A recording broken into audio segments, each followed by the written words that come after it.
যেহেতু অনেকটাই সময় রয়েছে ফর্ম ফিল আপের, তো যারা এখনো ফর্ম ফিল আপ করনি তারা কি কি করবে, বা যারা অলরেডি করে নিয়েছে যাদের হয়তো একটা দুটো হয়তো ও কিছু ভুল হয়ে গেছে তারাই বা কি করবে, সমস্ত কিছু নিয়েই কিন্তু আজকের ভিডিওতে তোমাদেরকে বলবো।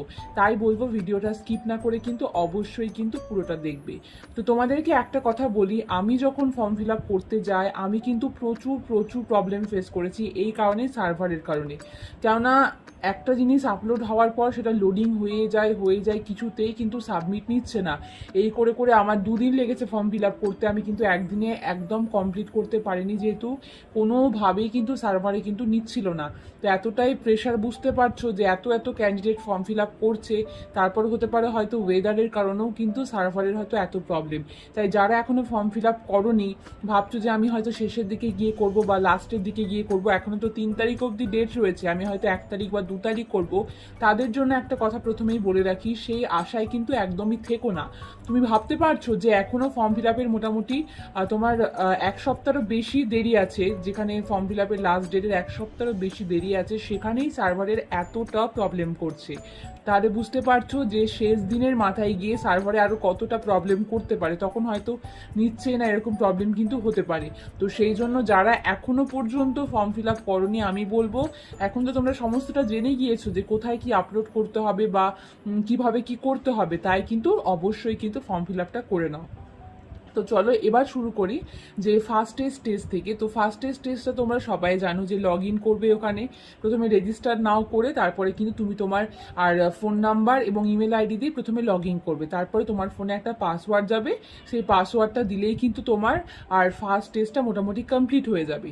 এরপর তুমি কি করবে, এরপর তুমি কিন্তু পোর্টালে ঢুকলে, মানে ফর্ম ফিল আপ করার জন্য পোর্টালে ঢুকলে সেইখানে প্রথমেই যেটা বেরোবে সেখানে হচ্ছে তোমার আর কিছু ওখানে তোমার জিএনএ মেল না ফিমেল সেটা দিলে, তার সঙ্গে তোমার ফোন নাম্বার ইমেল আইডি তো সেখানে থাকবে, তুমি তোমার ফুল নামটা সেখানে দিলে, তারপরে কিন্তু তোমার ফার্স্ট স্টেজটা হয়ে যাওয়ার পর তুমি যাবে সেকেন্ড স্টেজে, যেখানে তোমার সমস্ত কিন্তু ডিটেলস চাইবে, তোমার অ্যাড্রেস চাইবে, সেখানে তোমার ভিলেজ কি, তোমার পোস্ট অফিস, তোমার ডিস্ট্রিক্ট কি, সমস্ত কিছু তুমি দিলে, তোমার মিউনিসিপ্যালিটি, তোমার ওয়ার্ড হলে সেটা না, তোমার জিপি সেটা তুমি দিলে, তারপরে সেখানে তুমি কি দিবে, সেখানে দিবি তুমি তোমার সাব ডিভিশন কি, সমস্ত কিছু দেওয়ার পর সেখানে কিন্তু কিছু ডকুমেন্টস চাইবে। তো সেখানে অ্যাড্রেস প্রুফ হিসেবে তুমি আধার কার্ড দিতে পারো, কারো যদি আধার কার্ডে কোনো প্রবলেম থাকে তুমি ভোটার কার্ড দিতে পারো, তার সঙ্গে তুমি ছবি দিবে, প্লাস তার সঙ্গে দিবে কিন্তু সিগনেচার। তো একটা কথা বলি, এই সমস্ত ডকুমেন্টসগুলো কিন্তু ওখানে লেখাই আছে যে 2 MB নিচে কিন্তু হতে হবে, তাছাড়া 2 MBর ওপরে তুমি যদি দাও তাহলে কিন্তু ওরা আপলোড নিবেই না, 2 MBর নিচে কিন্তু দিতে হবে। আর আধার কার্ড যখন স্ক্যান করবে, আমি কিন্তু অবশ্যই বলবো আধার কার্ডের সামনে এবং আধার কার্ডের পিছনে দুটো পিঠই কিন্তু ভালোভাবে কিন্তু স্ক্যান করবে, কারণ আধার কার্ডের কিন্তু দুটো পিঠেই কিন্তু তোমার অ্যাড্রেসটা দেওয়া থাকে। তো সেই জন্য বলবো যারা এখনো করনি অবশ্যই দুটো পিঠ কিন্তু স্ক্যান করবে। তোমার এই স্টেজটা হয়ে গেল, তো এই স্টেজটা করার পরে কিন্তু আমাকে প্রবলেমটা ফেস করতে হয়েছিল, যেখানে কিন্তু আমার কিছুতেই কিন্তু সাবমিট হচ্ছিল না, প্রচুর পরিমাণে হচ্ছে তোমার সার্ভারের কারণেই হয়তো এতটা হচ্ছে তোমার লোডিং হয়ে হয়ে হয়ে সেদিন কিন্তু আমি করতে পারিনি, কারণ হচ্ছে সার্ভারের প্রবলেম। তারপরে কিন্তু পরের দিন যাই, তারপরে কিন্তু পরের দিন প্রায় 2.5 থেকে 3 ঘন্টা লেগেছে আমার কমপ্লিট করতে, কারণ সার্ভারের কারণে একটা জিনিস আপলোড করতে মিনিমাম আধ ঘন্টাটা কিন্তু বেশি সময় নিয়েছে, মানে বুঝতে পারছো যে এতটা সার্ভারের প্রবলেম। তো যাই হোক, স্টেপ 2 হওয়ার পর এবার তোমরা যাবে স্টেপ 3-তে, যেখানে তোমাদের যদি কাস্ট সার্টিফিকেট থাকে সেই জায়গাটা তোমরা প্রপার দেবে, পিডাব্লিউডির যে জায়গাগুলো রয়েছে সেখানে নো করবে, তারপর স্টেপ 3 সাবমিট করার পর তুমি যাবে স্টেপ 4। আরও একটা জিনিস তোমাদের সাথে শেয়ার করি, যে তোমরা আমাকে কমেন্টে জিজ্ঞাসা করছো যে এসসিটা ডিজিটাল করার কি কোনো প্রয়োজন আছে।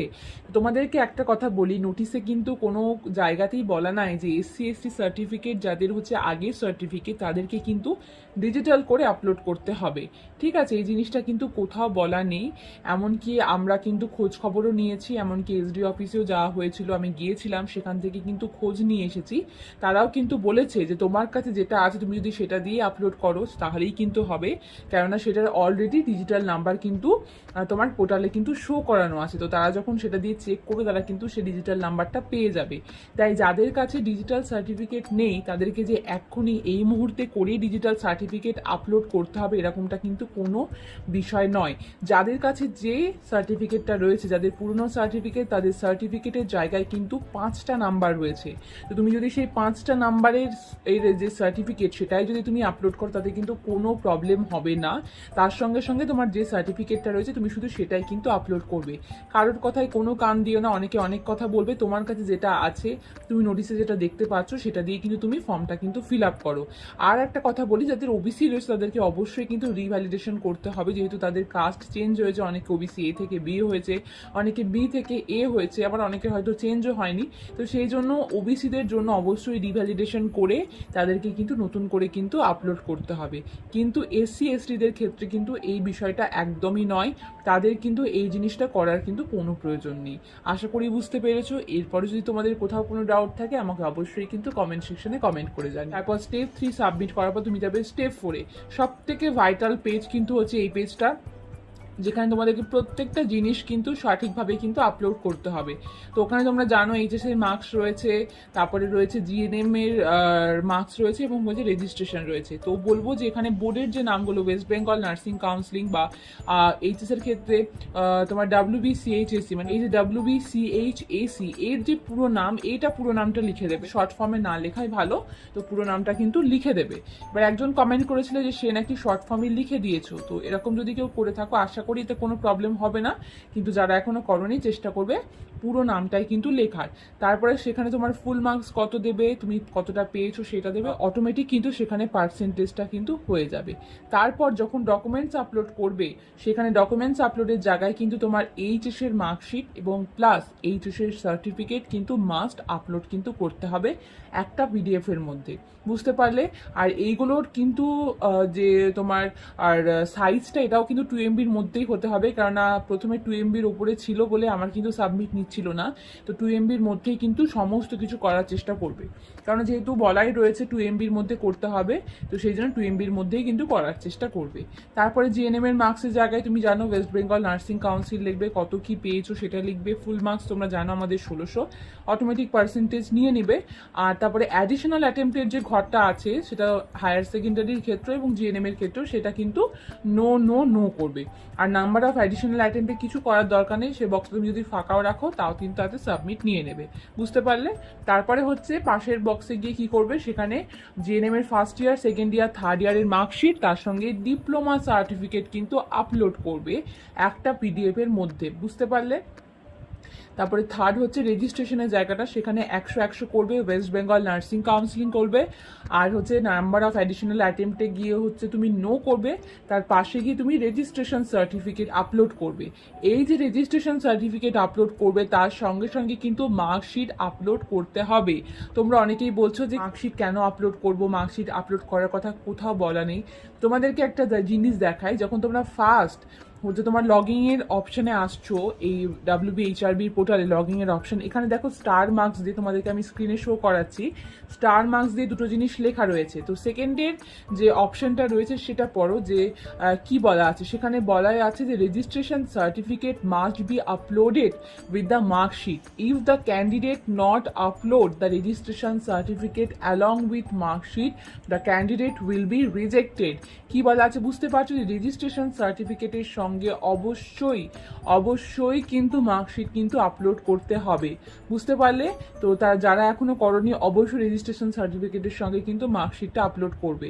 অন্য কোথায় কি বলা আছে বা কে কি বলছে সেটা শুনে কিন্তু একদমই কান দেবে না, যেহেতু পোর্টালেই বলে দেওয়া আছে যে রেজিস্ট্রেশনের সঙ্গে মার্কশিট আপলোড করা মাস্ট। তুমিও দেখতে পাচ্ছ, সেই জিনিসটা আমিও দেখতে পাচ্ছি। তো সেই জন্য তোমাকে যে যাই বলুক না কেন, রেজিস্ট্রেশনের সাথে কিন্তু মার্কশিটটা অবশ্যই কিন্তু আপলোড করে দেবে, বুঝতে পারলে? কারণ আপলোড করা থাকলে কিন্তু তোমার তাদের কোনো সমস্যা হওয়ার কিন্তু চান্স থাকবে না। তারপরে দেখো নেক্সট স্টেপে কি আছে, ডিপ্লোমা যাদের রয়েছে তাদের কিন্তু এখানে ডিপ্লোমার যে সমস্ত ডিটেলসগুলো রয়েছে সেগুলো দেবে, আর যাদের থাকবে না তারা কিন্তু জাস্ট স্কিপ করে যাবে, কোনো কিন্তু প্রবলেম হবে না।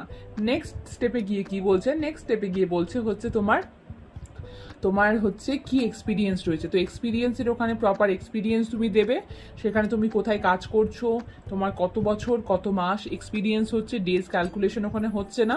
তো সেই জন্য তুমি ওখানে এক্সপিরিয়েন্সের জায়গাতে হচ্ছে তোমার কত বছর কত মাস হচ্ছে সেটা দিবে।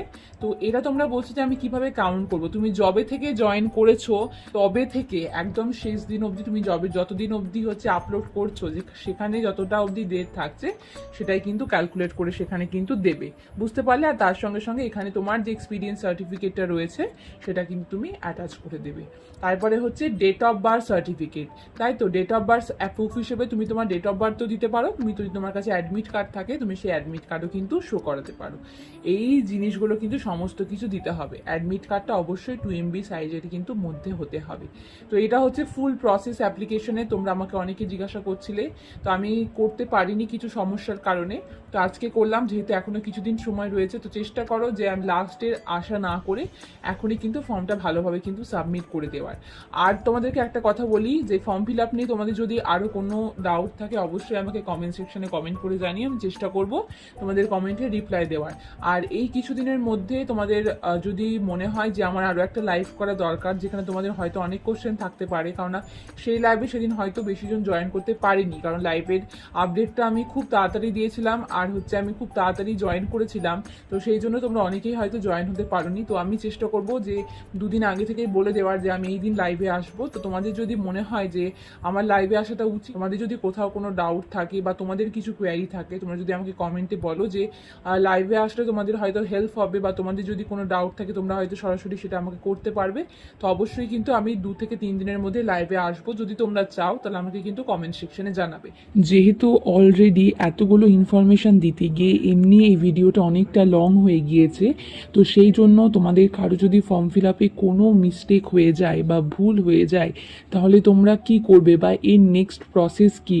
তোমরা কি অ্যাপ্লিকেশনটা ক্যান্সেল করে আবার নতুন করে রিঅ্যাপ্লাই করবে, না পরবর্তীকালে কি এডিটের অপশন দেবে? এইটা নিয়ে কিন্তু খুব শীঘ্রই ভিডিও আসছে, তো চ্যানেলের সঙ্গে যুক্ত থেকো। তোমরা কিন্তু নিউ আপডেট কিন্তু পেয়ে যাবে, যে তোমাদের যদি কারো কোনো জায়গায় মিস্টেক হয় তাহলে তোমরা কিভাবে কি করবে। আর এই ভিডিওটা কেমন লাগলো অবশ্যই আমাকে কমেন্টে জানিও। তোমার ফ্রেন্ডদের মধ্যে প্রচুর প্রচুর কিন্তু শেয়ার করে দিও, তাদেরও এই ডাউটগুলো কিন্তু ক্লিয়ার হয়। আর ভিডিওটা কেমন লাগলো অবশ্যই কিন্তু কমেন্টে জানিও। সবাই সুস্থ থেকো, সাবধানে থেকো, ভালো থেকো। খুব শীঘ্রই দেখা হবে তোমাদের সাথে পরের কোনো ভিডিওতে। টাটা।